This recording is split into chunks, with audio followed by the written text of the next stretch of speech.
Baby noticed a German shepherd sleeping on a pair of old shoes. What Baby did next left everyone in tears. What you're about to listen to will break your heart and then piece it back together. A small child's innocent act of kindness changed lives forever and revealed a truth about loyalty that left an entire town speechless. If you think you know where this story is heading, trust me, you don't. The rain fell in sheets that Thursday afternoon, turning the small town of Millfield into a glistening maze of puddles and fog. 5-year-old Noah trudged alongside his grandfather, his yellow rain boots splashing through the water that reflected the gray sky above. Most children would be miserable in such weather, but Noah's eyes danced with excitement as he jumped from puddle to puddle, his laughter cutting through the steady drumming of rain. "Careful there, buddy," his grandfather Walter called out, his weathered hand holding a worn umbrella over them both. "Your mama's gonna have my head if you come home soaked through again." Noah giggled, his rosy cheeks bunching up beneath eyes that sparkled despite the gloom. "But the puddles are calling me, Grandpa." He demonstrated a particularly impressive splash that sent water arcing into the air. Walter smiled, the wrinkles around his eyes deepening. At 72, he wasn't as spry as he once was, but taking care of Noah since his daughter's passing last year had given him a new purpose. They made an odd pair, the silver-haired man with arthritic hands and the energetic kindergartner with untied shoelaces, but they understood each other in ways that transcended words. They were cutting through Jefferson Park, on their way home from Noah's preschool when it happened, the moment that would change everything. Noah stopped so suddenly that Walter nearly tripped over him. The boy's body went rigid, his gaze fixed on something beneath a park bench about 20 feet away. "Noah, what's wrong, bud?" Walter asked, concern etching deeper lines into his face. Noah didn't answer. Instead, he took 3 cautious steps forward, then turned to his grandfather with wide eyes. "Grandpa," he whispered, pointing, "look." Walter squinted through the rain. At first, he saw nothing unusual, just an old bench, weathered and worn, partially sheltered by an ancient oak tree. But then he noticed what had captured Noah's attention. A large shape huddled beneath it, barely visible in the shadows. "It's a doggie," Noah whispered. "And look, she's sleeping on shoes." Walter's eyes adjusted, and indeed, there was a large dog, some kind of shepherd by the looks of it, curled into a tight ball beside what appeared to be a pair of old boots. The animal was motionless except for the slight rise and fall of its rib cage. "She's waiting for someone," Noah continued, his voice rising with conviction. "Look at how she's guarding those shoes. They belong to her person." Walter hesitated, his mind racing through the possibilities. The dog could be dangerous, sick, or aggressive. They should walk away and perhaps call animal control once they reached home. "Noah, let's keep moving. That dog might not be friendly." But Noah was already pulling away from his grandfather's grip, his rain-splattered face set with a determination far beyond his years. "She needs help, Grandpa. She looks hungry." "Noah, wait!" Walter reached for him, but his grandson was already approaching the bench with slow, deliberate steps. Walter's heart hammered in his chest. Every protective instinct screamed at him to grab Noah and run, but something about the boy's certainty gave him pause. Noah had always shown an uncanny sensitivity toward animals, a trait he'd inherited from his mother. Noah stopped a few feet from the bench and crouched down, making himself even smaller. "Hi, doggy," he said softly. "Are you okay?" The dog's ears twitched slightly, and its eyes, amber-colored and clouded with exhaustion, opened to thin slits. Walter held his breath, ready to lunge forward if the animal showed any sign of aggression. But the dog merely watched them, too weak to even lift its head. Up close, Walter could see how emaciated it was, ribs protruding through matted, dirty fur, patches missing in places. The animal was in terrible shape. "Grandpa, she's so skinny," Noah whispered, his voice breaking. "And she's shaking." Walter approached cautiously, kneeling beside his grandson despite the protest of his aging knees. The dog was indeed trembling, whether from cold, fear, or illness, he couldn't tell. The boots beside her were work boots, heavy-duty, steel-toed ones with frayed laces and worn soles. They had been placed with obvious care, positioned neatly side by side. "Why would someone leave their shoes?" Noah asked, looking up at his grandfather with questioning eyes. Walter didn't have an answer that wouldn't frighten the boy. Instead, he gently placed a hand on Noah's shoulder. "Maybe they had to go somewhere in a hurry, and we'll come back for them." Noah shook his head with the certainty only children possess. "No, They're not coming back. That's why she's so sad." The dog's eyes followed their movements, but it made no attempt to stand or back away. When Noah slowly extended his small hand, palm up, the animal's nostrils flared slightly, taking in his scent. "Be careful," Walter warned, but he could already see the dog posed no threat. It was too weak, too broken. After a moment's hesitation, the dog extended its neck just enough to sniff Noah's fingertips. The boy beamed with delight. "See, Grandpa, she's nice. She's just scared and hungry." Noah turned his pleading eyes to Walter, and the old man knew what was coming before the words even left his grandson's mouth. "Can we help her? Please?" Walter sighed, looking from the boy to the dog and back again. The rain was falling harder now, and thunder rumbled in the distance. They couldn't leave the animal here, not in this condition. But taking in a stray, especially one this large and potentially sick, was a serious commitment. "Noah, this isn't like bringing home a lost toy. This is a living creature that needs medical attention, food, shelter." "We have all those things," Noah interrupted, his voice rising with determination. "And she has nobody, Grandpa. Nobody except those shoes, and they can't feed her." Walter looked at the dog again. Despite its size and breed, German Shepherd, he was almost certain, there was something gentle in its eyes. Something resigned, as if it had accepted whatever fate awaited it. "Please," Noah whispered, "Mom would have helped her." And there it was, the one argument Walter had no defense against. His daughter, Sarah, had always been the first to help any creature in need. It was what had made her such an excellent veterinary technician before the cancer took her. It was what had made her such a loving mother to Noah. "All right," Walter conceded, already wondering how they had managed to transport a dog this size. "But if she shows any sign of aggression, or if she's too sick for us to help, we'll need to call professionals. Understood?" Noah nodded solemnly, his face splitting into a wide grin that reminded Walter so much of Sarah it made his chest ache. "She'll be good. I promise." Walter removed his rain jacket, ignoring the immediate chill that seeped through his sweater. He carefully draped it over the dog, who watched him with wary but unthreatening eyes. "What about her shoes?" Noah asked, pointing to the boots. "We'll take those too," Walter decided. Something told him they were important to the dog, bizarre as that seemed. The closest thing they had to a stretcher was the garden wheelbarrow in the park's maintenance shed. Walter knew the old groundskeeper, Frank, and managed to borrow it with a quick explanation. Together, he and Noah gently coaxed the dog onto the makeshift transport, placing the work boots beside her. "What should we name her?" Noah asked, as they began the awkward journey home, Walter pushing the wheelbarrow while trying to hold the umbrella over all three of them. Walter studied the dog, noting the small patch of white fur on her chest, shaped roughly like a flower. "How about Daisy?" Noah's eyes lit up. "Like the flowers Mom used to grow in the backyard?" "Yes, she's Daisy." As they made their way through the park, neighbors and passers-by stared at the unusual procession. An elderly man pushing a wheelbarrow containing a large, emaciated German Shepherd, accompanied by an excited 5-year-old carrying a pair of muddy work boots. Mrs. Grayson from the bakery crossed the street to avoid them. The Henderson twins pointed and whispered behind their hands. Only Mr. Finch, the librarian, offered help, which Walter gratefully declined. They could manage. "People are staring," Noah observed, unbothered by the attention.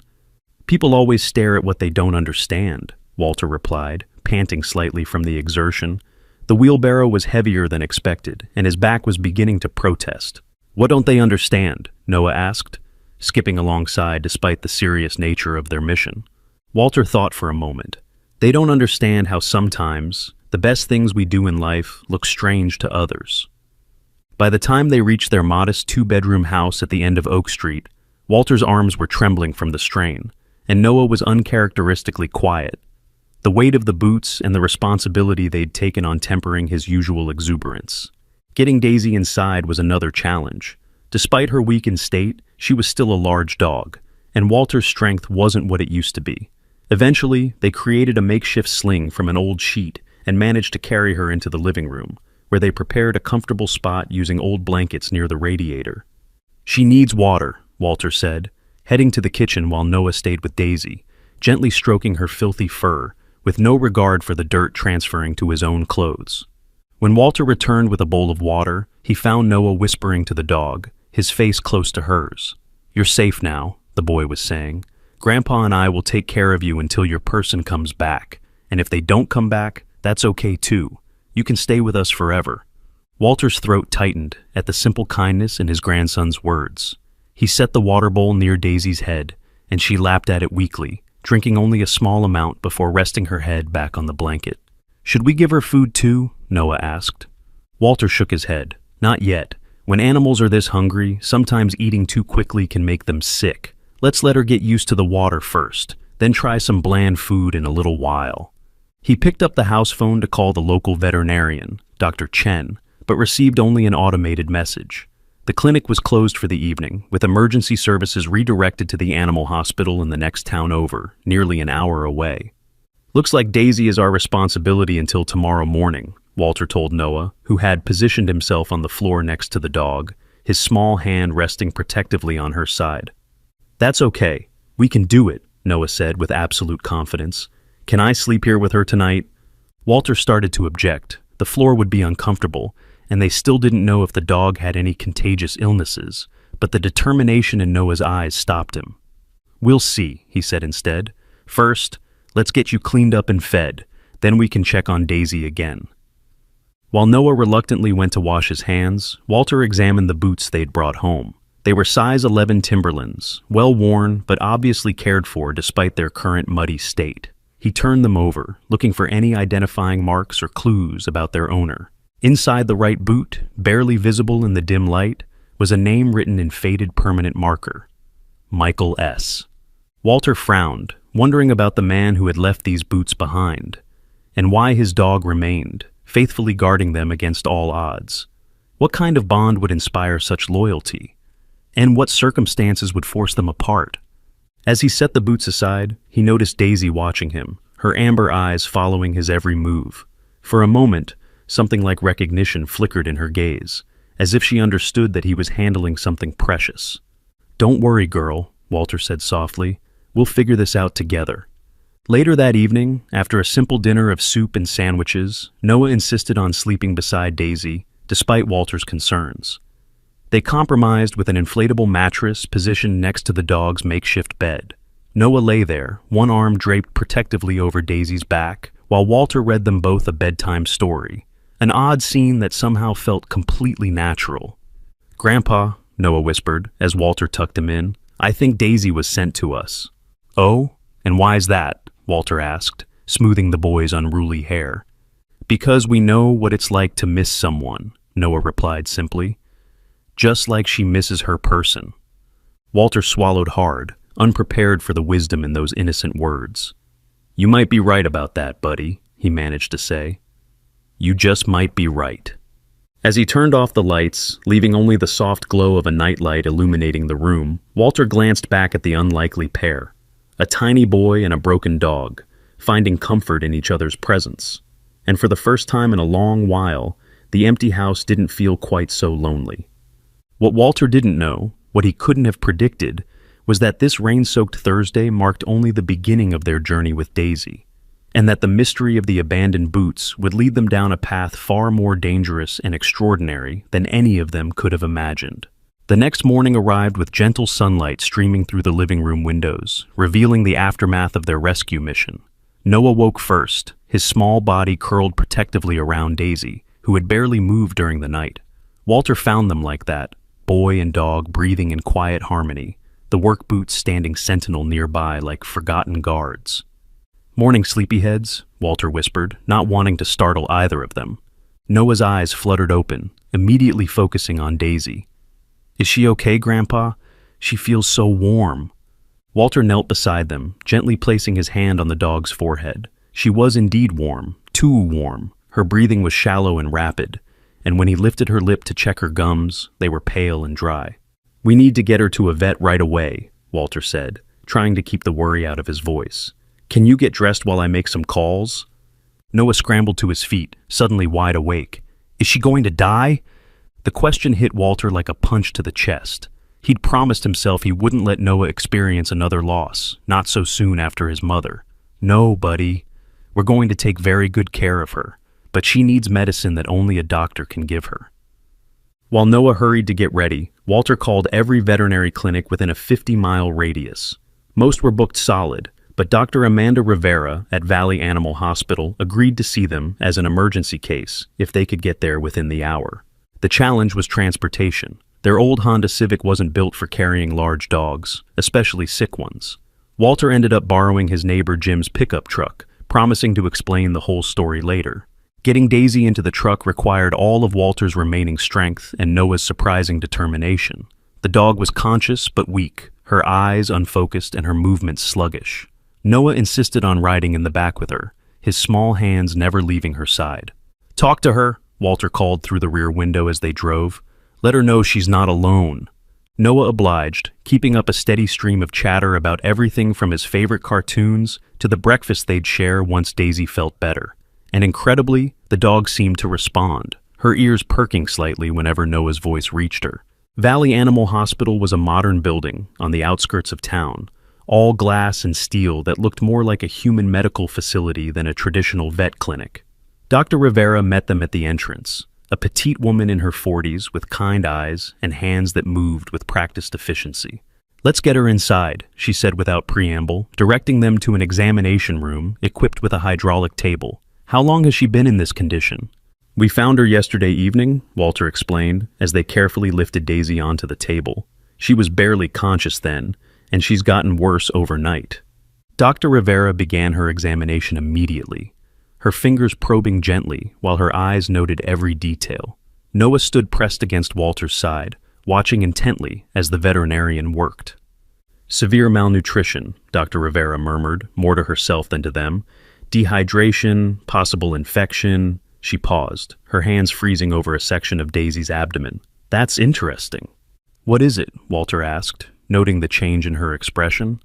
Dr. Rivera's hands moved more deliberately now, pressing gently against Daisy's swollen belly. Her eyes widened slightly, and she reached for a stethoscope. "I need to do an ultrasound," she said, her voice carrying a new urgency. "Can you wait in the lobby for a few minutes?" "Is something wrong?" Noah asked, his voice small and worried. Dr. Rivera smiled reassuringly. "I just need to check something. She's going to be fine, I promise." But Walter caught the look in her eyes, surprise mixed with concern, and knew there was more to the story. 20 minutes later, Dr. Rivera called them back into the room. Daisy was lying on her side, an IV line running into her front leg, looking slightly more alert than before. "First, the good news," Dr. Rivera began. "She's going to recover. Malnutrition, dehydration, and a mild skin infection, all treatable with proper care and medication." "And the other news?" Walter prompted, sensing there was more. Dr. Rivera looked from Walter to Noah, seeming to choose her words carefully. "Your dog is pregnant, about 6 weeks along, I'd estimate. She's carrying at least 4 puppies, possibly more."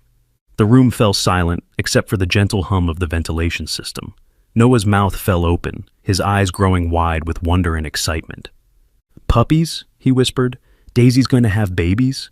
Dr. Rivera nodded, which explains her condition to some extent. Pregnancy in malnourished animals is always risky. She's been using what little nutrition she had to keep the puppies alive, leaving nothing for herself. Walter sank into a chair, suddenly feeling every one of his 72 years. Taking care of one sick dog was challenging enough. A pregnant dog with puppies on the way was something else entirely. "There's something else," Dr. Rivera continued, lifting Daisy's ear to reveal a small tattoo, a series of numbers barely visible against the dark skin. "This indicates she was part of a breeding or training program at some point. Professional operations usually tattoo their animals for identification." Noah reached over to gently touch the tattoo, his brow furrowed in concentration. "What kind of program?" "Could be military, police, or private security," Dr. Rivera explained. "German Shepherds are commonly used in those fields. The tattoo should help us trace her origins if we contact the right agencies." Walter felt a chill run down his spine. Military or police dogs didn't just end up abandoned in parks. Something had gone very wrong in Daisy's past. "Dr. Rivera," he said carefully, "if she was part of an official program, wouldn't they be looking for her?" The veterinarian's expression grew serious. "That's exactly what concerns me. Dogs like this don't just disappear without someone noticing. Either she escaped from somewhere or..." She paused, glancing at Noah. "Let's just say there could be people looking for her." Noah, oblivious to the adulting implications of the conversation, was focused entirely on the revelation about the puppies. When will they be born? Can I help take care of them? Will they look like Daisy? About 3 more weeks, Dr. Rivera answered, smiling at his enthusiasm despite her concerns. And yes, with proper supervision, you can definitely help, but it's going to be a lot of work. Newborn puppies need attention around the clock. We can do it, Noah declared with absolute certainty. Right, Grandpa? Walter looked at his grandson's eager face, then at Daisy, who was watching them all with those intelligent amber eyes. Despite every practical concern screaming in his head, he found himself nodding. We'll figure it out, he said. But first, let's focus on getting Daisy healthy. Dr. Rivera provided them with a detailed care plan, special food, medications, and instructions for preparing for the birth. She also offered to research the tattoo number, promising to make some discreet inquiries about Daisy's possible origins. One more thing, she said as they prepared to leave. Keep her calm and comfortable. Stress can cause complications during pregnancy, especially in her weakened condition. And if anyone comes asking about her, she paused meaningfully, maybe give me a call first. The ride home was quieter than the morning trip. Daisy seemed more comfortable thanks to the IV fluids and medication. But Walter's mind was racing with new worries. Noah, however, was practically vibrating with excitement. We need to prepare a special place for the puppies, he chattered. And names. We need to think of names for all of them. And toys, and tiny food bowls, and... Slow down there, buddy, Walter chuckled, despite his concerns. Let's take this one day at a time.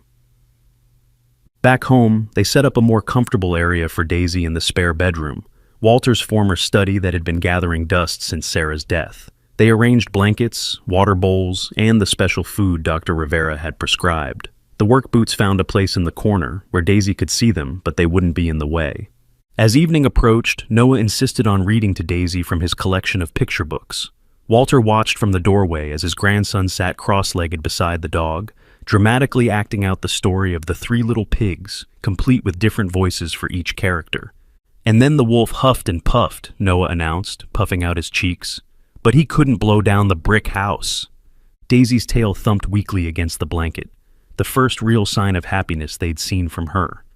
That night, as Walter tucked Noah into his own bed for the first time since Daisy's arrival, the boy was full of questions. Grandpa, why did someone leave Daisy all alone when she's having babies? Walter struggled for an answer that wouldn't frighten the child. Sometimes people have to make hard choices, Noah. Maybe whoever left her thought she'd be safer that way. But she wasn't safe. She was starving. No, she wasn't safe, Walter agreed. But maybe they didn't know that would happen. Or maybe they had planned to come back and couldn't. Noah was quiet for a moment, processing this. Do you think they're sad? The person who left the boots? Walter thought about the careful way the boots had been placed, the fact that Daisy had stayed with them, despite her desperate condition. I think they're probably very sad, yes. Then we should take extra good care of Daisy, so when they come back, they'll know she was loved. Walter's throat tightened at the simple wisdom of it. That's exactly what we'll do. But as Walter settled into his own bed later that night, listening to the old house creak and settle around them, he couldn't shake Dr. Rivera's warning. Military dogs, tattoos, mysterious abandonment, none of it pointed to a simple case of a lost pet. He thought about the careful way Daisy had positioned herself to guard those boots, the intelligence in her eyes, the disciplined way she accepted their help without the usual wariness of a truly feral animal. This was a dog trained for a purpose, separated from that purpose by circumstances they didn't yet understand, and somewhere out there, someone might be looking for her. Walter pulled his phone from the nightstand and typed a quick text to his old army buddy, Marcus, who had worked with military police for 20 years before retiring. Need to ask you about something. Can you call tomorrow? The response came back immediately, despite the late hour. Everything okay? Call any time. Walter smiled grimly. Marcus never slept well either, another gift from their service days. As he finally drifted off to sleep, Walter's last conscious thought was of Noah's absolute faith that they could handle whatever came next. The boy's optimism was infectious, but Walter had lived long enough to know that sometimes love and good intentions weren't enough to protect the people and animals you cared about. Tomorrow would bring new challenges, new questions about Daisy's past and the implications for their future. But tonight, they were safe. A broken family caring for a broken dog, all of them healing together in their own way.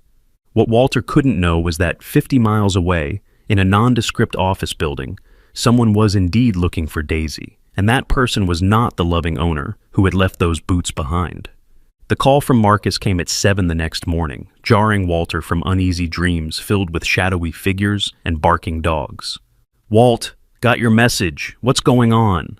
Marcus's voice carried the no-nonsense tone that had made him an effective military policeman for 2 decades. Walter stepped onto the back porch, not wanting to wake Noah or disturb Daisy. The morning air was crisp and clean after yesterday's rain, but he felt anything but refreshed.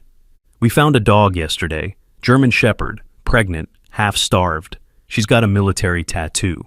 Walter kept his voice low as he explained the circumstances of Daisy's rescue and Dr. Rivera's concerns. Marcus was quiet for a long moment. "You said the tattoo was a series of numbers." "Yeah, the vet wrote them down. Why?" "Walt, listen to me carefully. Don't give those numbers to anyone else until I check something out. There was a situation about 2 years ago, a military canine training facility that got shut down for..." Marcus paused. "Let's just say some people were using government resources for private gain. Dogs went missing during the investigation." Walter felt ice form in his stomach. What kind of private gain?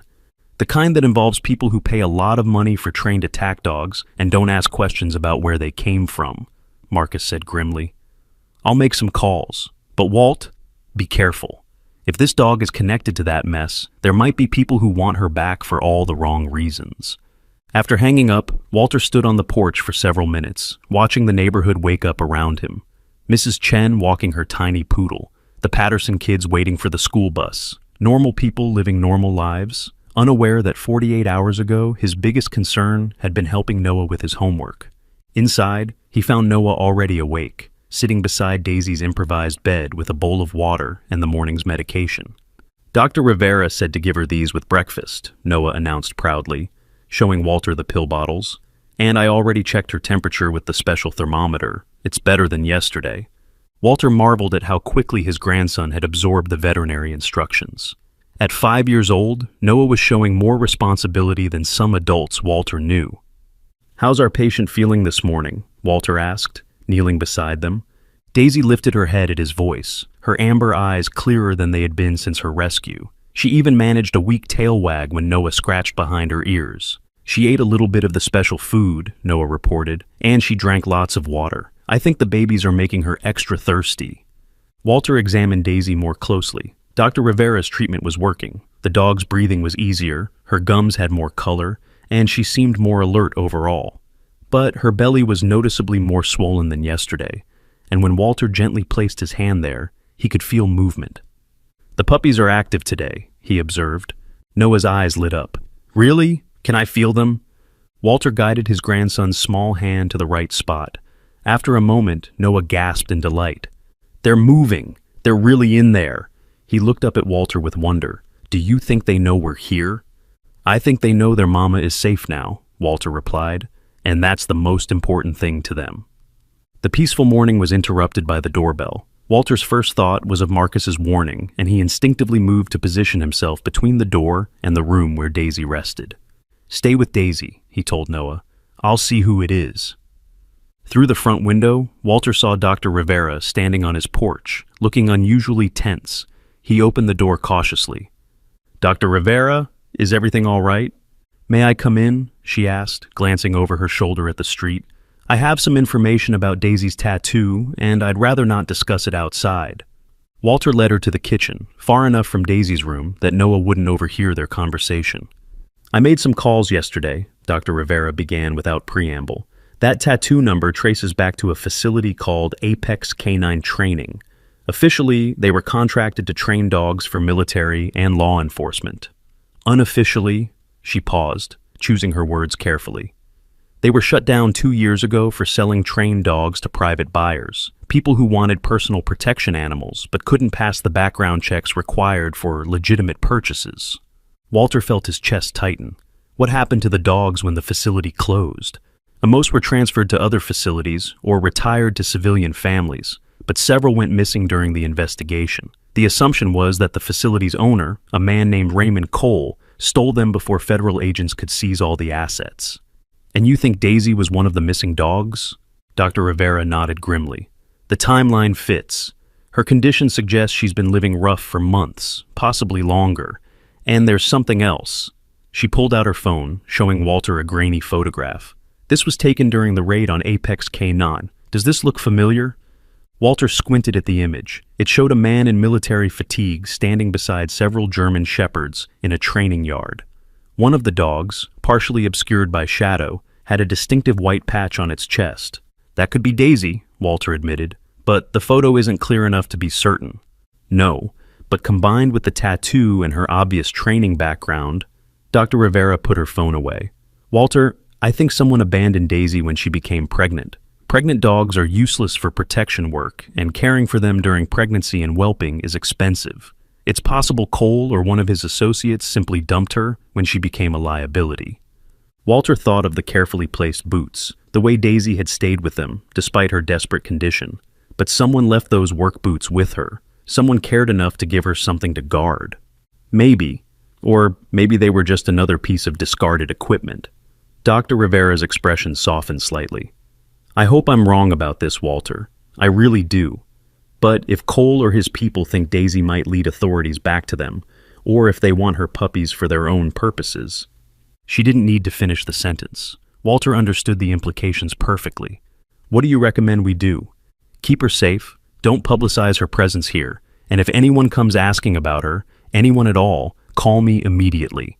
Dr. Rivera handed him a card with her personal number written on the back. I've reported this to the appropriate authorities, but investigations move slowly. For now, you're Daisy's best protection. After Dr. Rivera left, Walter sat in his kitchen for several minutes, staring at the business card and wrestling with the weight of responsibility that had suddenly settled on his shoulders. He'd thought they were rescuing a stray dog. Instead, they had apparently inherited someone else's dangerous secrets. The sound of Noah's laughter from the bedroom drew him back to the present. Whatever complications lay ahead, they had a job to do right now, caring for Daisy and preparing for the arrival of her puppies. He found Noah reading aloud from Charlotte's Web, his voice rising and falling dramatically with the dialogue. Daisy was watching him intently, her head resting on her paws but her ears tracking every word. She likes stories, Noah announced when he noticed Walter in the doorway. Watch this. He turned to a page near the beginning and read in an excited voice. The pig was completely happy. Daisy's tail thumped against the blanket. Noah flipped ahead several pages and read in a sad, quiet voice. Charlotte was gone. Daisy's ears drooped slightly, and she made a soft whining sound. See, she understands the feelings in the words, Noah said proudly. She's really smart, isn't she? Walter nodded, though his mind was elsewhere. A dog that responded to emotional cues in literature was definitely professionally trained. The question was what she'd been trained to do, and whether those skills might be needed again. The rest of the day passed quietly. Walter made several trips to the pet store, stocking up on supplies for the anticipated puppies. Noah appointed himself Daisy's official caretaker, monitoring her food and water intake with the seriousness of a seasoned veterinarian. The dog seemed content to let the boy fuss over her, even allowing him to brush the tangles from her coat. As evening approached, Walter noticed Daisy becoming restless. She would stand, walk in a small circle, then lie down again, only to repeat the process a few minutes later. Is she okay? Noah asked, noting the change in behavior. I think she might be getting ready to have her babies, Walter replied, though he wasn't entirely certain. His experience with birthing animals was limited to helping a neighbor's cat years ago. Around 10 o'clock, as Walter was getting Noah ready for bed, Daisy's behavior became more pronounced. She began panting heavily, and when Walter examined her, he could see her abdomen contracting rhythmically. Call Dr. Rivera, he told himself, reaching for his phone. But before he could dial, Daisy let out a low whine and began straining visibly. Grandpa, what's happening? Noah asked, his voice tight with worry. The babies are coming, Walter said, trying to keep his voice calm despite his own rising panic. We need to help her. Walter quickly called Dr. Rivera, who answered on the second ring despite the late hour. The labor has started, Walter reported. She's been restless all evening, and now she's actively pushing. How long has she been straining? Dr. Rivera asked, and Walter could hear her moving around, presumably gathering supplies. About 10 minutes. That's normal for a first-time mother. I'll be there in 20 minutes. but you might need to assist before I arrive. Do you have clean towels and warm water?" While Walter gathered supplies, Noah stationed himself near Daisy's head, speaking to her in soothing tones. "It's okay, Daisy. You're going to be a good mama. We're here to help you." The first puppy arrived 15 minutes later, while Walter was still on the phone with Dr. Rivera, getting last-minute instructions. It was tiny, dark, and alarmingly still. "It's not moving," Walter said, his voice tight with concern. "That's normal," Dr. Rivera assured him. "The mother should clean it and stimulate breathing.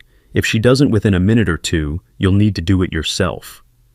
But Daisy, weakened by her ordeal and confused by the unfamiliar surroundings, seemed uncertain about what to do. She sniffed at the puppy, but didn't begin the instinctive cleaning process. "Grandpa," Noah whispered urgently, "why isn't the baby crying?" Walter acted on instinct and training from his Army first aid courses. He gently picked up the puppy, cleaning its nose and mouth with a soft cloth, then rubbing its tiny body to stimulate circulation. Nothing happened. "Come on, little one," Walter murmured, continuing the gentle massage. "Your mama needs you to be strong." Noah moved closer, his small hand reaching out to touch the puppy's head. "Please wake up," he whispered. "Please be okay." And then, miraculous and sudden, the puppy took a shuddering breath and let out a tiny, mewling cry. Daisy's ears perked up at the sound, and her maternal instincts finally kicked in. She began licking the puppy enthusiastically, and within moments the tiny creature was nursing contentedly. "One down," Walter said, relief flooding through him. But his relief was short-lived as Daisy began straining again. The second puppy came more quickly, but was even smaller than the first. This time, Daisy immediately began cleaning and caring for it, her confidence growing with experience. The third puppy arrived just as Dr. Rivera pulled into the driveway. It was larger than its siblings and began crying immediately, a good sign, according to the veterinarian. "How are we doing?" Dr. Rivera asked as she entered the room, medical bag in hand. "3 so far," Walter reported. "All seem to be breathing and nursing." Dr. Rivera quickly examined Daisy and the puppies, nodding approvingly. "She's doing well. Sometimes first-time mothers need a little encouragement to get started, but she's figuring it out." The fourth puppy was born 20 minutes later, followed quickly by a fifth, but the fifth puppy was significantly smaller than the others and showed no signs of life despite everyone's efforts to revive it. "Sometimes this happens," Dr. Rivera said gently, as she confirmed what they all already knew. The mother's malnutrition during pregnancy, not all the puppies had equal access to nutrients. Noah stared at the still form, his eyes filling with tears. "We couldn't save it?" "You saved 4 out of 5, Dr. Rivera told him, and that's wonderful. Many litters this size would have had more losses, especially given Daisy's condition." But Walter could see the loss weighing heavily on his grandson. Noah had thrown himself into caring for Daisy with the absolute belief that love and determination could overcome anything. The harsh reality of nature was a difficult lesson for a 5-year-old. "What do we name them?" Walter asked, hoping to redirect Noah's attention to the living puppies. Noah wiped his eyes and looked at the 4 tiny creatures nursing against their mother's side. "The biggest one should be Hero," he decided, "because he was brave enough to cry right away. And that one can be Hope, because we hope so hard for them to be okay." He pointed to the smallest surviving puppy, the one Walter had worked hardest to revive.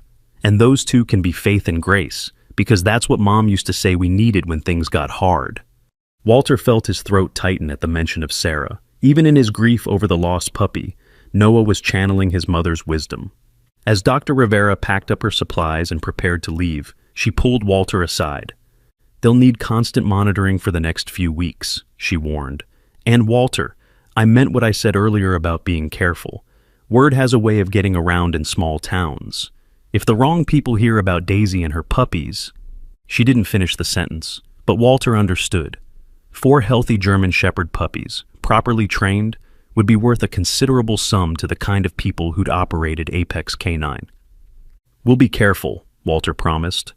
As the house finally settled into quiet, with Daisy contentedly nursing her 4 surviving puppies and Noah asleep on his mattress beside them, Walter allowed himself a moment of simple satisfaction. Despite everything, Daisy's mysterious past, the potential dangers lurking in her background, the loss of 1 puppy, they had accomplished something beautiful. 4 new lives had entered the world, and a broken dog had rediscovered her purpose as a mother. Sometimes, Walter reflected, that was enough. Sometimes, the simple act of caring for those who needed it most was the most important thing you could do. But as he finally headed to his own bed, Walter couldn't shake the feeling that their challenges were just beginning. Somewhere out there, people were looking for dogs exactly like Daisy, and now she had 4 vulnerable puppies to protect as well.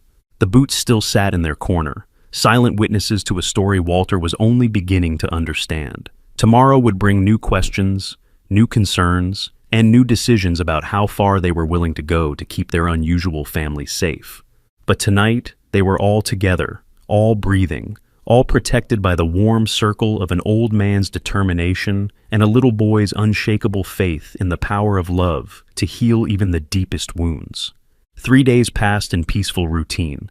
Daisy proved to be an attentive mother, rarely leaving her puppies except for quick trips outside.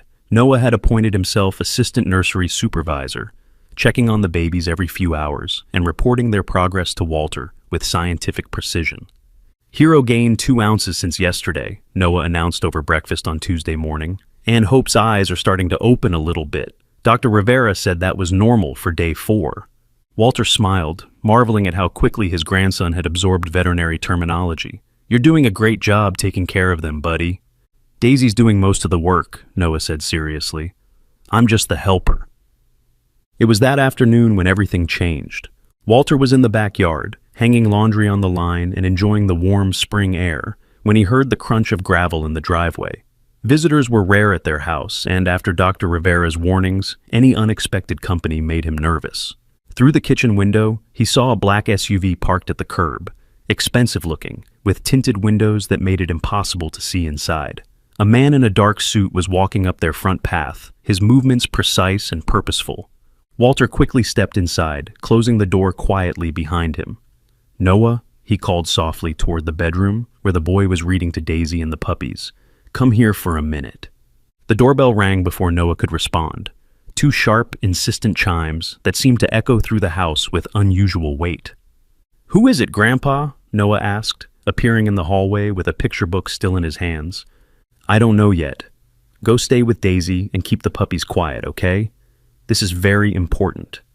Something in Walter's tone must have communicated the seriousness of the situation, because Noah nodded solemnly and disappeared back into the bedroom without his usual questions. Walter approached the front door cautiously, noting that the man outside was looking around the neighborhood with the trained awareness of someone accustomed to assessing threats and exits. Can I help you? Walter called through the door without opening it. Mr. Patterson. The voice was smooth, professional, with just a hint of authority that suggested the speaker was used to having doors opened for him. My name is David Cole. I'm looking for a dog that belongs to me. Walter's blood went cold. Cole, Dr. Rivera had mentioned that name. Raymond Cole's son, perhaps? Or brother? I don't know what you're talking about, Walter replied, proud that his voice remained steady. We don't have any dogs here. Mr. Patterson, I think there's been a misunderstanding. The man's tone remained pleasant, but there was steel underneath it now. I have reliable information that you recently acquired a German Shepherd, a pregnant female with distinctive markings. That dog was stolen from my family's training facility, and I'd like her back. Walter's mind raced. How had this man found them so quickly? And more importantly, what did he plan to do about it? I'm afraid you're mistaken, Walter said firmly. Now I'd appreciate it if you'd leave my property. There was a long pause. When the man spoke again, his voice had lost all pretense of friendliness. Mr. Patterson, let me be more direct. That dog represents a significant financial investment. Her puppies, if properly trained, could be worth $50,000 or more to the right buyers. I'm prepared to offer you $5,000 to return her, no questions asked. But if you continue to deny having her, things could become complicated. Walter felt anger surge through him, hot and immediate. This man was threatening him in his own home, treating Daisy and her babies like commodities to be bought and sold. Get off my property, Walter said, his voice low and dangerous. Now. Mr. Patterson, you don't understand who you're dealing with. The threat was interrupted by a sound that made Walter's heart skip, the distinctive whine of one of the puppies, audible through the thin walls of the old house. Cole's voice sharpened immediately. That's very interesting, Mr. Patterson. It sounds like you might have puppies in there after all." Walter cursed silently. The man was trained to notice details, to pick up on sounds that others might miss. Of course he'd recognize the cry of a newborn German shepherd. "Last chance," Cole continued. "Open the door, let me verify that you have my property, and we can settle this like civilized people. Otherwise I'll be forced to contact the authorities about the theft of valuable animals." "Contact whoever you want," Walter shot back. "But you're not coming into my house, and you're not taking anything that belongs to this family." Another pause, longer this time. When Cole spoke again, his voice carried a different quality. Cold calculation rather than heated threat. "I see. Well, Mr. Patterson, I hope you understand that this matter isn't closed. I'll be back, and next time I might not come alone." Walter heard footsteps moving away from the door, then the sound of a car door slamming. The SUV's engine started with a powerful rumble, and moments later, it was gone. Walter remained standing by the door for several minutes, his heart pounding and his hands shaking slightly from the adrenaline. When he finally felt steady enough to move, he went to check on Noah and Daisy. He found them in the bedroom, Noah sitting protectively next to Daisy while she nursed the puppies. The dog's ears were pricked forward, and she was staring intently at the window that faced the front of the house. "Was that the bad man?" Noah asked quietly. Walter was startled by the question. "What makes you think he was bad?" "Daisy knew," Noah said simply. "Look at her." Walter examined Daisy more closely. Her body was tense, ready to spring into action despite her recent labor. Her lips were slightly pulled back, revealing the edges of teeth that could do serious damage if necessary. This was not the weak, broken animal they'd rescued. This was a trained protection dog responding to a perceived threat. "She heard his voice and got scared," Noah continued. "But not scared for herself, scared for us, and for her babies." Walter felt a chill run down his spine. If Daisy had recognized something threatening in Cole's voice, it suggested their visitor was exactly who Dr. Rivera had warned them about. "What did he want?" Noah asked. Walter struggled with how much to tell a 5-year-old. "He thinks Daisy belongs to him, but he's wrong." "How do you know he's wrong?" "Because nobody who really cared about Daisy would have left her alone and hungry in the park," Walter said firmly. "And nobody who loved her would want to take her away from her babies when they're so little." Noah nodded, accepting this logic with the straightforward reasoning of childhood. "So, we're not giving her back?" "No," Walter said, surprised by the certainty in his own voice. "We're not giving her back." That evening, Walter called Dr. Rivera and explained what had happened. Her response was immediate and alarmed. "David Cole," she repeated. "I should have expected this. He's Raymond Cole's nephew, and he's been trying to restart the family business under a different name. Walter, this is serious. If he knows where you live, you're not safe. What do you suggest we do? Document everything, record any future contact with him, and call the police immediately if he comes back." Dr. Rivera paused. "Walter, I hate to say this, but you might want to consider relocating Daisy and the puppies somewhere safer until this gets resolved." Walter looked toward the bedroom, where Noah was singing softly to the puppies, his young voice carrying a lullaby Sarah used to sing. The thought of uprooting the boy again, of running from their home because of someone else's greed, made him sick. "This is our home," he said quietly. "I'm not running." "Then be very, very careful. David Cole isn't the kind of man who gives up easily." The next day passed without incident, but Walter couldn't shake the feeling of being watched. Every car that drove slowly past the house, every unfamiliar face in the neighborhood, set his nerves on edge. He found himself checking the locks repeatedly and positioning himself where he could see both the front and back entrances. Noah, with the resilience of childhood, seemed less affected by the previous day's events. He continued his devoted care of Daisy and the puppies, chattering cheerfully about their growth and development. "Hero's getting really fat," Noah announced proudly, "and Faith is the prettiest. She has a little white star on her forehead just like Daisy." But Walter noticed that Daisy herself remained hypervigilant. She no longer relaxed completely, even when nursing. Her ears constantly swiveled toward any sound from outside, and she'd positioned herself so she could see the bedroom door at all times. It was just after midnight on Thursday when Walter was jolted awake by the sound of glass breaking. He grabbed the baseball bat he'd started keeping beside his bed and moved quickly through the dark house toward the source of the sound. In the kitchen, moonlight streaming through the window revealed shattered glass on the floor and a baseball-sized rock that had clearly been thrown from outside. Wrapped around the rock was a piece of paper secured with rubber bands. With shaking hands, Walter unwrapped the message. In neat block letters, someone had written, "Last warning, the dog and puppies, or your safety, your choice." "Grandpa," Noah's voice came from behind him, small and scared. "What was that noise?" Walter quickly crumpled the note and shoved it in his pocket, then turned to find Noah standing in the hallway in his pajamas, eyes wide with fear. "Just a window, buddy. Probably a bird flew into it." Walter hated lying to the child, but the truth would only frighten him more. "Can I sleep with you tonight?" Noah asked. "I keep hearing noises." Walter's heart broke a little at the request. Noah had been sleeping in his own bed consistently since Daisy's arrival, gaining confidence and independence. Now fear was driving him backward, seeking the safety of adult protection. "Of course you can," Walter said, scooping up his grandson. "How about we both go check on Daisy and the puppies first?" In the bedroom, they found Daisy standing alert beside her babies, every muscle in her body coiled with tension. When she saw Walter and Noah, she relaxed slightly but didn't lie down. "She knows something's wrong," Noah whispered. "Animals can sense these things, can't they?" Walter nodded, no longer surprised by his grandson's perceptiveness. "Yes, they can.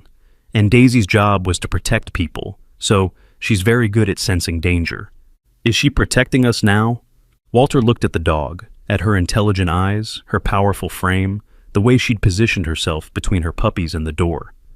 "Yes," he said. "I think she is." They settled into Walter's bed, Noah curled against his grandfather's side, while they listened to the sounds of the old house settling around them. But sleep was elusive for Walter. Every creak, every whisper of wind through the trees made him wonder if Cole was out there, planning his next move. Around 3 in the morning, Walter heard it, the soft sound of footsteps on gravel. Someone was walking around the house, testing windows and doors. Walter eased out of bed, careful not to wake Noah, and grabbed his bat. Moving to the bedroom window, he peered through a gap in the curtains. A figure in dark clothing was moving along the side of the house, checking each window systematically. When the person reached the kitchen window, the one with the broken glass, they paused, examining their handiwork. Walter's anger flared. This was his home, his sanctuary with Noah, the place where they were supposed to feel safe, and this man was treating it like his personal hunting ground.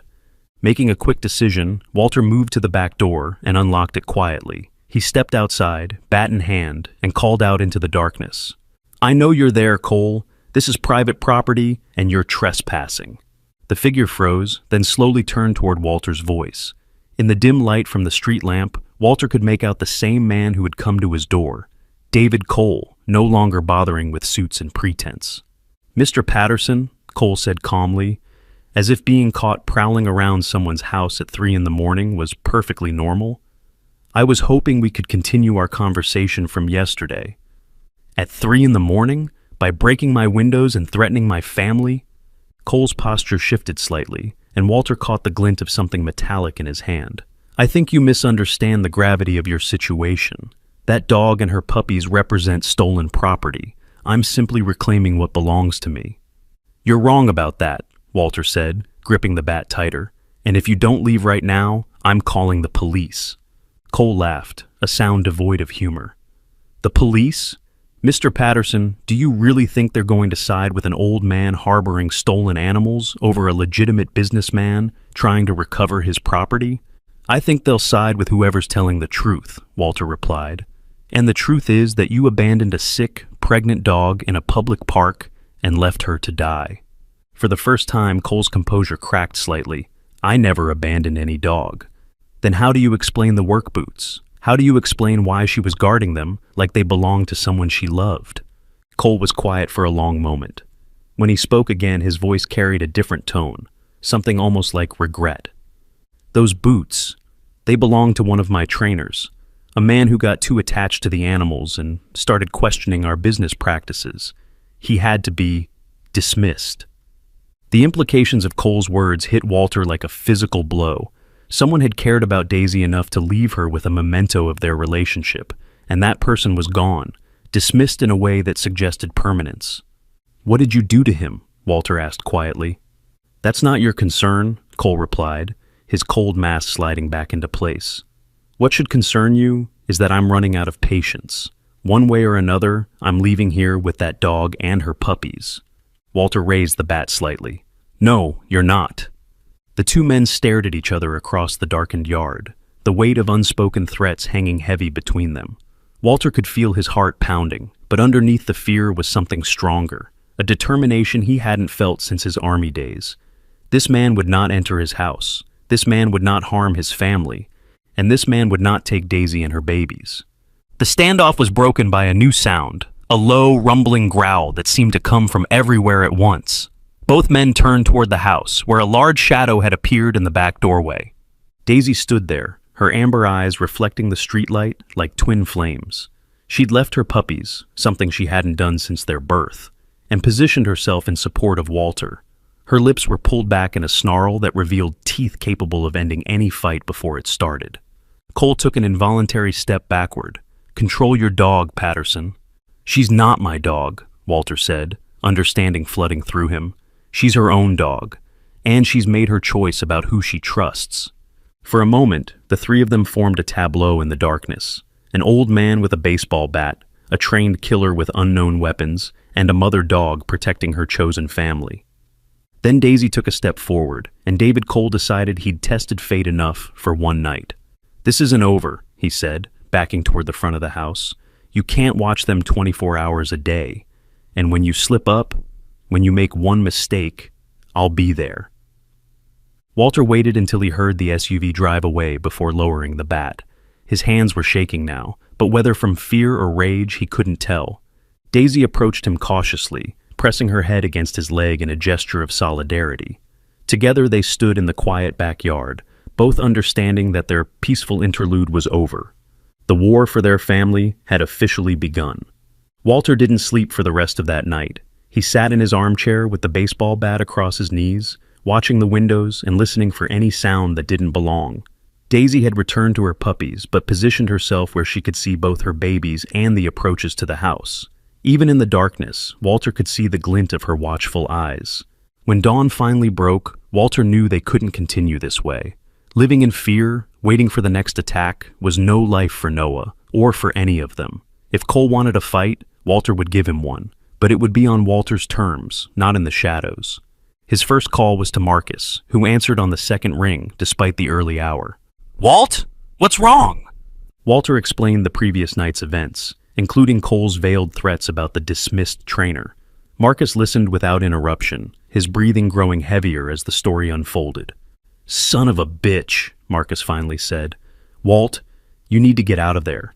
Take the boy and the dog and disappear until we can sort this out officially."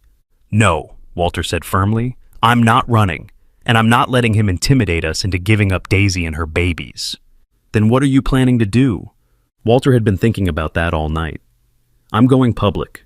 If Cole wants to operate in the shadows, threatening old men and stealing dogs, then let's drag him into the light.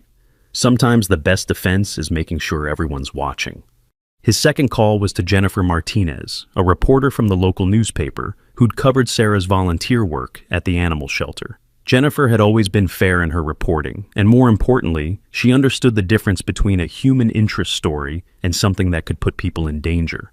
"Mr. Patterson, it's been a while. How can I help you?" Walter took a deep breath. "Jennifer, I have a story for you, but I need your word that you'll handle it carefully. There are people who could get hurt if this isn't done right." 2 hours later, Jennifer arrived with a photographer, a serious young woman named Lisa who immediately understood the sensitivity of the situation. They found Walter and Noah in the backyard, where the puppies were experiencing their first taste of fresh air under Daisy's watchful supervision. "They're beautiful," Jennifer said softly, kneeling a respectful distance from the family. "And the mother looks remarkably healthy for a rescue." "That's thanks to my grandson," Walter said, placing his hand on Noah's shoulder. "He refused to give up on her." As they spoke, Walter carefully shared Daisy's story, the rescue from the park, the discovery of her pregnancy, the caring for the puppies. He mentioned the military tattoo and the connection to Apex K9, but was deliberately vague about the threats from Cole. Jennifer was experienced enough to read between the lines. "You mentioned that people might be looking for her," Jennifer said carefully. "Are you concerned about her safety?" "I'm concerned about all of our safety," Walter replied. "There are people who see Daisy and her puppies as valuable property, rather than living beings who deserve love and protection.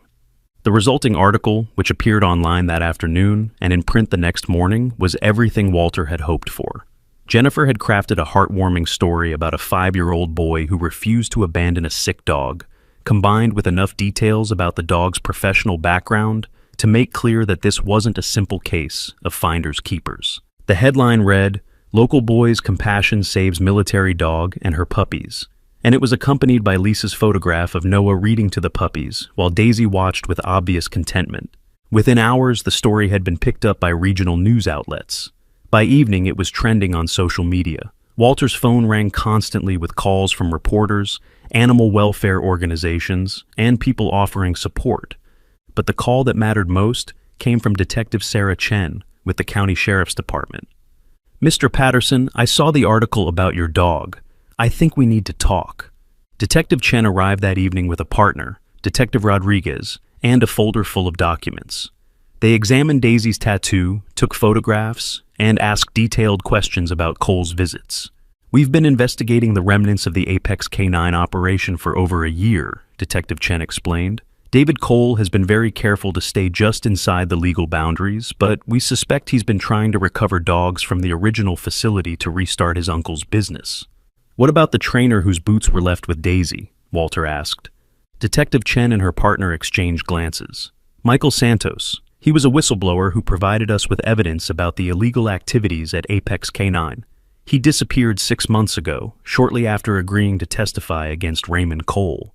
Walter felt the blood drain from his face. "Disappeared?" "We haven't been able to locate him.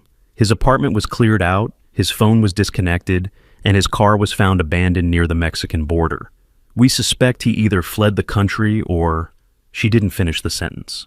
Noah, who had been playing quietly with the puppies during the adult conversation, looked up with the uncanny perception he'd shown throughout this ordeal. "The man in the boots loved Daisy," he said simply. "That's why she waited for him. That's why she kept his shoes safe." Detective Chen knelt down to Noah's level. "You're a very smart boy. And you're absolutely right. Michael loved all the dogs at that facility. That's why he risked everything to try to save them." Over the next few days, the media attention intensified. The story of Noah and Daisy had captured hearts across the country, and donations poured in to help with veterinary bills and puppy supplies. More importantly, the publicity made it impossible for Cole to operate in the shadows. Walter received a call on Thursday morning from a woman who identified herself as Maria Santos. "Mr. Patterson, I saw the article about the dog with my husband's boots. Michael Santos was my husband." Walter's heart raced. "Was?" "He's been missing for 6 months. The police think—" Her voice broke. "But when I saw that picture of the dog guarding his boots, I knew he'd found a way to take care of her, even after—" "Would you like to meet her?" Walter asked gently. "And Noah, he's the boy who saved her." Maria Santos arrived the next afternoon, a small woman in her 40s with Michael's same gentle eyes. When she saw Daisy, she burst into tears. "Esperanza," she whispered, using the Spanish name Michael had given the dog. "My husband called her Hope, but her real name was Esperanza." Daisy's reaction was immediate and profound. She approached Maria cautiously, then pressed her head against the woman's hands, making soft whining sounds of recognition and grief. "He talked about her every day," Maria said, stroking Daisy's head. "He said she was the smartest, most loyal dog he'd ever trained. When the facility was shut down, he was devastated that he couldn't save them all." "What happened to him?" Walter asked softly. Maria's face hardened. "David Cole happened. Michael was going to testify about the illegal dog fighting, the unregistered sales to criminals, the abuse of animals that couldn't perform. The night before his court appearance, he got a phone call. He told me he had to go make sure Esperanza was safe, that he'd hidden her somewhere, but needed to move her again." "And he never came back?" "I found his boots by our front door the next morning, along with a note saying he had gone into hiding until the trial was over, but Michael would never leave his boots behind. They were his lucky boots, from his army days. Leaving them meant—" She couldn't finish. Noah, who had been listening with the solemn attention he gave to important adult conversations, approached Maria shyly. "He left them for Daisy to remember him," Noah said. "She knew he wasn't coming back, but she kept them safe anyway." Maria smiled through her tears. "You must be Noah. Your grandfather told me you saved her life. We all saved each other, Noah replied, with the simple wisdom that had guided him throughout this journey. That evening, Walter called a family meeting in the living room. Daisy lay with her puppies, now 2 weeks old, and beginning to show distinct personalities. Hero was indeed the largest and most adventurous, frequently attempting to explore beyond the confines of their nest. Hope remained the smallest, but had proven to be the most vocal, announcing his opinions about everything from feeding time to room temperature. Faith was gentle and cuddly, while Grace showed signs of her mother's intelligence and alertness. We need to make some decisions, Walter began. The publicity has been good for keeping Cole away, but it's also attracted a lot of attention.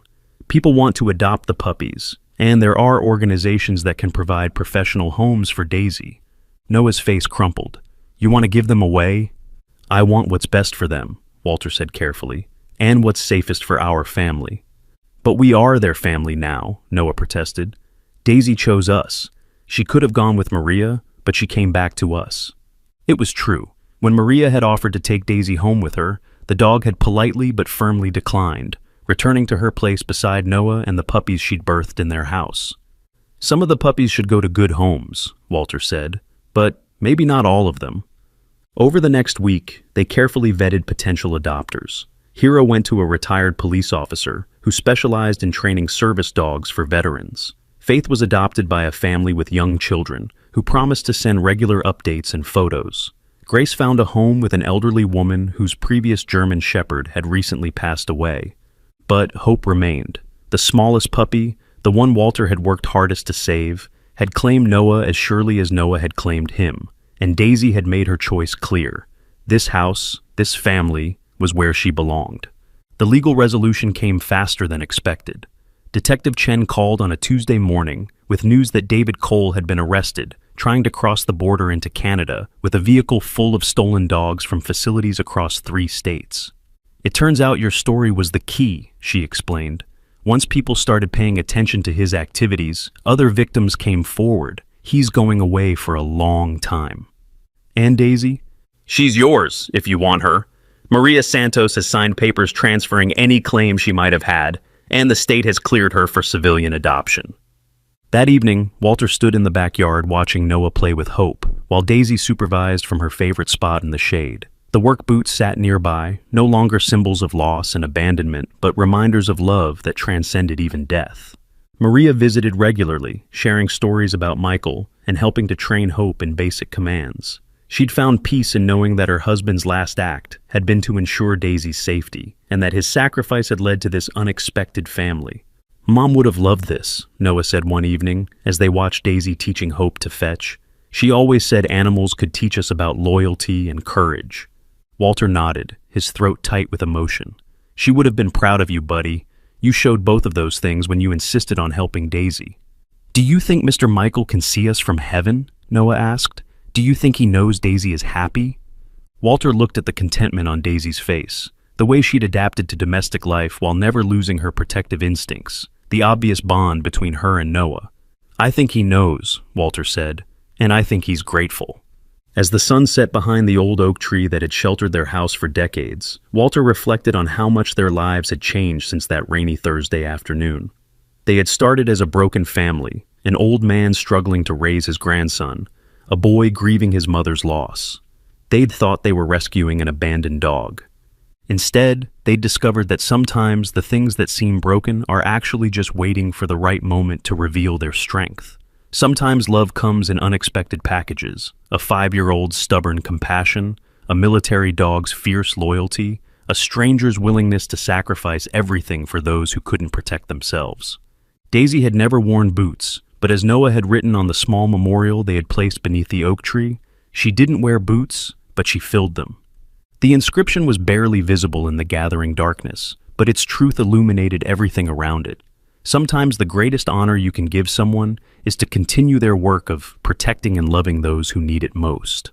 And in the warm glow of the porch light, with Noah's laughter echoing across the yard and Daisy's watchful presence keeping them all safe, Walter knew that Michael Santos's legacy would live on in every act of kindness, every moment of courage, and every choice to help rather than walk away. The story that had begun with a child's notice of a sleeping dog had become something much larger, a testament to the power of love to transform loss into hope and strangers into family. Don't forget to like, share, subscribe, and let us know in the comments where you're watching from. Your support helps us continue sharing stories that remind us of the extraordinary courage hidden in ordinary moments.